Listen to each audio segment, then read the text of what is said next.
My ex-husband signed the divorce papers with a pen in one hand and a victory smirk on his face. He took everything. The mansion I designed from scratch. The luxury cars. The investment accounts. Even the goddamn furniture I spent years collecting. This is what you deserve, he said, sliding the final document across the table. You contributed nothing. I sat there in silence. Didn't argue. Didn't cry. Didn't beg. I just smiled. Because while he was busy stealing everything he could see, he had absolutely no idea what I'd been building in the shadows. An empire worth $50 million that existed entirely outside his greedy little world. And 3 months later, when he finally discovered the truth, he didn't just lose his smug smile. He lost everything. But before I show you how I destroyed the man who thought he'd destroyed me, drop a comment right now and tell me, what's the most satisfying revenge you've ever witnessed? I'm reading every single one. My name is Elena Cross. I'm 36 years old. And for the past 12 years, I was married to a man who believed his MBA from an Ivy League school made him a genius. His name was Derek. Derek Cross, commercial real estate developer, self-proclaimed business titan, owner of multiple properties across Denver and Boulder.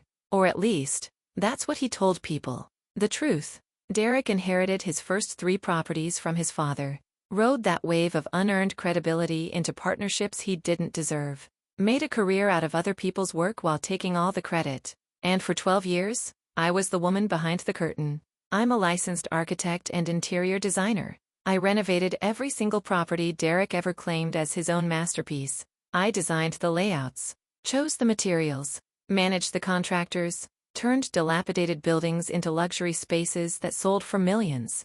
Derek would show up for the final walkthrough, shake hands, and collect the praise. I got a pat on the head and a reminder that real business happens in boardrooms, not design studios. When I tried to start my own firm 5 years into our marriage, he laughed. Why would you need your own business, Elena? You have everything you need right here. What he meant was, you have me. I stopped pushing, smiled, played the role. But I didn't stop building.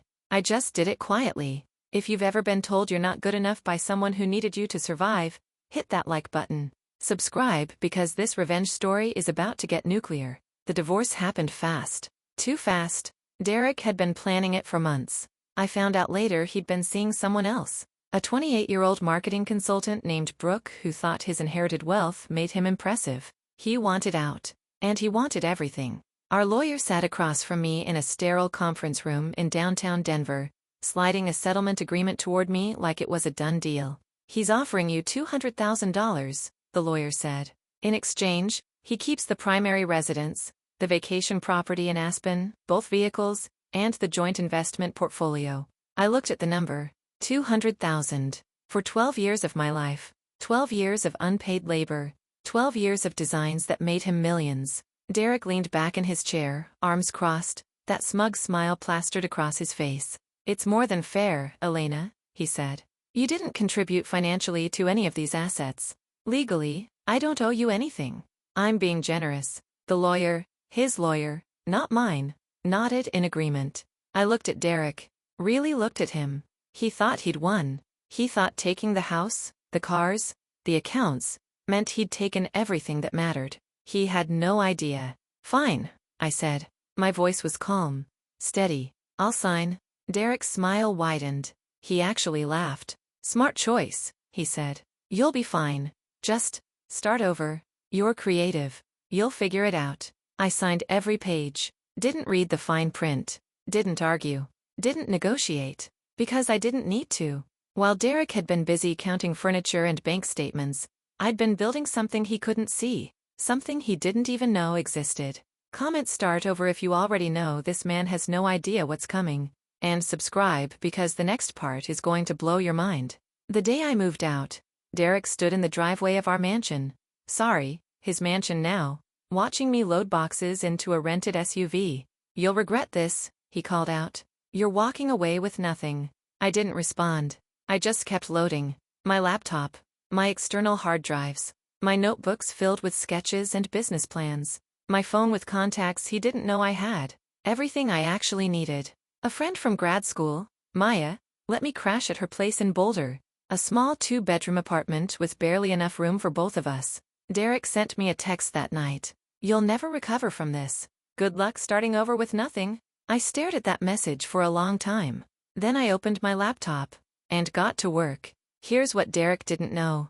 For the past 7 years, I'd been quietly operating under a different name, Elena Marks, my maiden name.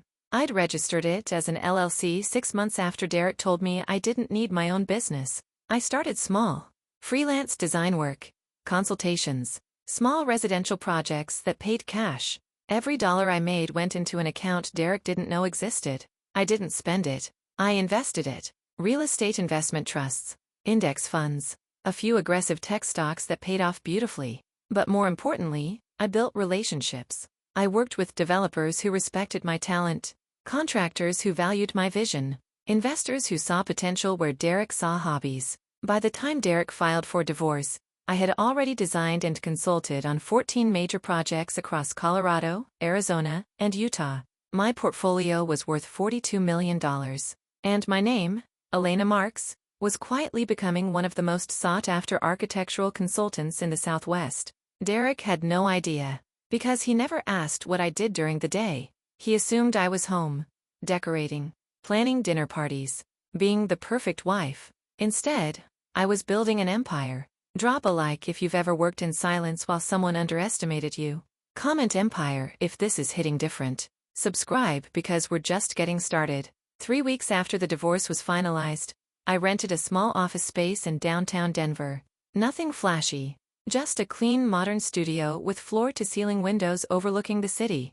I hired 2 junior designers fresh out of architecture school, hungry, talented, ready to prove themselves. I brought in a business consultant who specialized in scaling creative firms, and I reached out to every single contact I'd made over the past 7 years. Within a month, I had 5 active projects.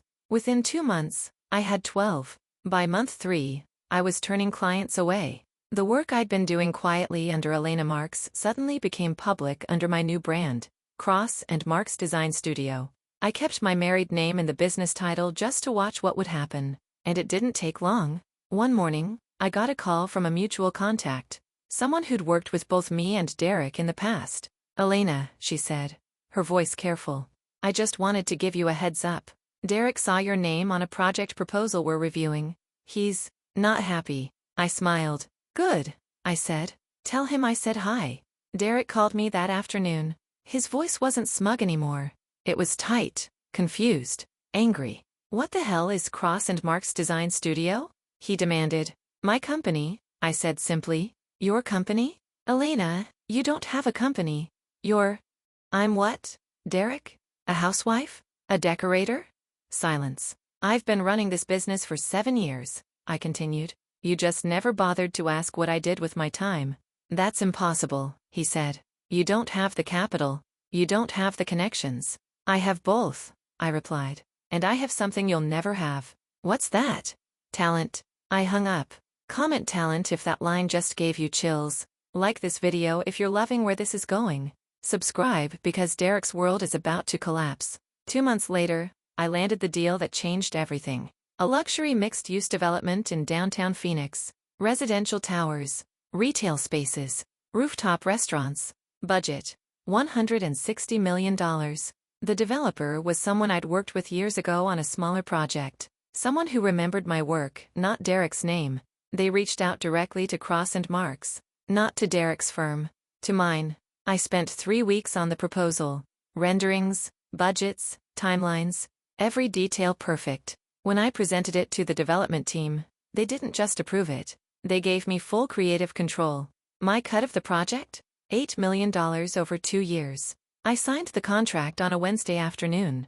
By Thursday morning, the news had spread through Denver's real estate development community like wildfire. And by Friday, Derek knew. He called me 17 times. I didn't answer. He showed up at my office unannounced Saturday morning. My assistant tried to stop him, but he pushed past her and barged into my workspace. I was sitting at my desk, reviewing blueprints, when he stormed in. You stole this from me, he said, his face red, his voice shaking. I looked up slowly. I stole what, exactly? That Phoenix project. That was supposed to be mine. I had a meeting scheduled with them next month. I leaned back in my chair. Derek, they didn't want you.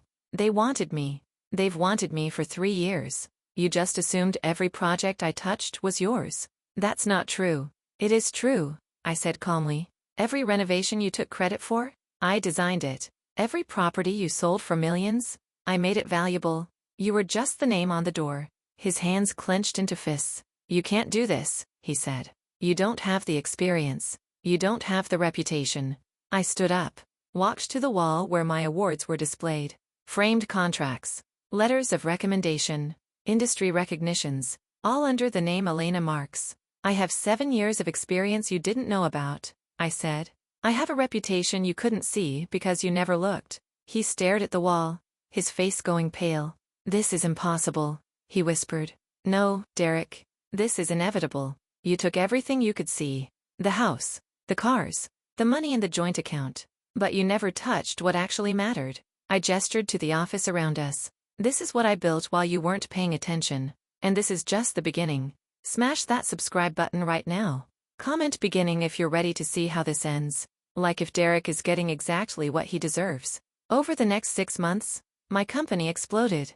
I hired 15 more employees, opened a second office in Scottsdale, took on projects in San Diego, Austin, and Seattle. Every time I signed a new contract, I made sure the press release went out. Every time I won an award, I made sure it was public. Not because I needed the attention, but because I knew Derek was watching, and I knew it was killing him.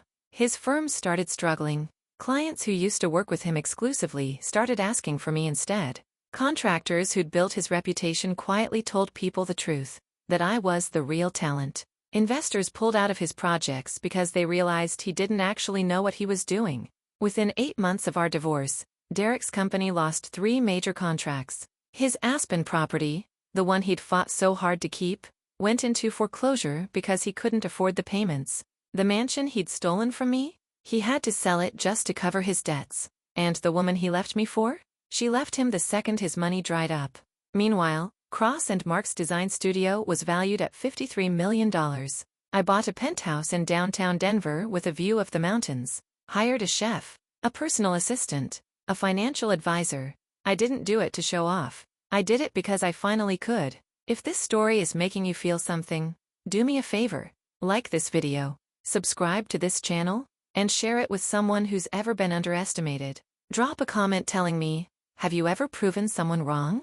The final confrontation happened at an industry gala in Denver. I was there as a keynote speaker, invited to talk about innovative design in urban development. Derek was there as a guest. He'd bought a ticket, probably hoping to network his way back into relevance. I saw him across the room during the cocktail hour. He looked smaller somehow, older, tired. When our eyes met, he didn't smile. He just stared. After my speech, which received a standing ovation, he approached me near the bar. Congratulations, he said. His voice was flat, empty. Thank you, I replied. I underestimated you. Yes, you did. He looked down at his drink. I thought I was taking everything. You took what you could see, I said. But you never understood what actually had value. He nodded slowly. I'm sorry, he said quietly. I looked at him, not with anger, not with bitterness, just with clarity. I'm not, I said. Because if you hadn't done this, I never would have realized how much I was capable of on my own. He didn't respond. He just walked away, and I watched him go. Not with satisfaction, but with freedom, because I'd finally proven to myself that I didn't need his validation. I didn't need his approval. I didn't need him at all. I had built something real, something permanent, something entirely mine, and no one, not Derek, not anyone, could ever take that away from me. If this story resonated with you, I need you to do 3 things. 1. Like this video. 2. Subscribe to this channel and turn on notifications. 3. Share this with someone who needs to hear that they're stronger than they think. Drop a comment below and tell me your story. I read every single one. Thank you for watching. I'll see you in the next one. Claude is AI and can make mistakes. Please double-check responses. Sonnet 4.5 Claude is AI and can make mistakes. Please double-check responses.